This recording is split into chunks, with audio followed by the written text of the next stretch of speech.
The transition to a dedicated funding source has been part of Rockwood's long-term financial plan for many years and was also an objective in the way forward. Proposition P, if passed, will not raise the overall tax rate for our Rockwood citizens. Prop P is asking voter permission to change the way we fund our annual cycle maintenance needs.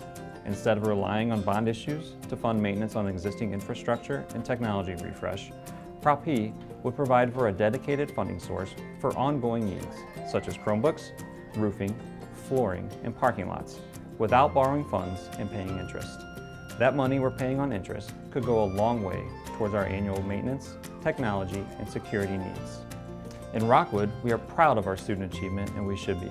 Prop P will enable us to responsibly maintain our 34 schools so that all students have an opportunity to reach their full potential. Don't forget to vote on April 5th.